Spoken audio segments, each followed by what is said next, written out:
ஆந்திராவில் பிறந்து தமிழ், தெலுங்கு, மலையாளம் சினிமாவில் கொலாச்சிய நடிகையாக தான் சௌகார் ஜானகி பெரிய நடிகையாக இருந்தாங்க.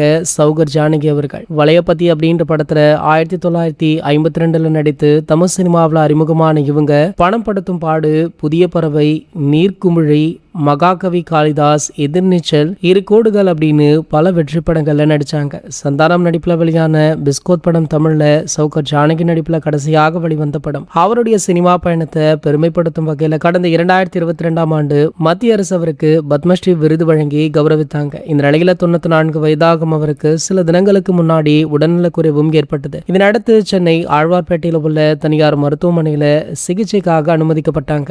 இது தொடர்பாக பேசிய அவருடைய குடும்பத்தினர், தொடர் சிகிச்சை அளித்த சௌகார் ஜானகி அவர்களுடைய உடல்நிலை முன்னேற்றம் ஏற்படவில்லை அப்படின்னு செயற்கை சுவாசம் அளிக்கப்பட்டு தீவிர சிகிச்சையுமே அளிக்கப்பட்டு வந்தது. இந்த நிலையில சிகிச்சை பலனின்றி சௌகார் ஜானகி அவர்கள் காலமாக இருக்காங்க. அவங்களுடைய மறைவு தமிழ் சினிமாவில் சோகத்தை ஏற்படுத்தியிருக்கு. இதற்கிடையே நடிகை சௌகார் ஜானகியுடைய மறைவுக்கு முதலமைச்சர் விஜய் அவர்கள் நேரில் சென்று இரங்கல் தெரிவித்திருப்பது சோசியல் மீடியாக்கள்ல வைரல் ஆகிட்டு இருக்கு. மேலும் இதனுடைய புகைப்படங்கள், வீடியோக்களுமே சோசியல் மீடியாக்கள்ல உலா வந்து கொண்டுமே இருக்கு.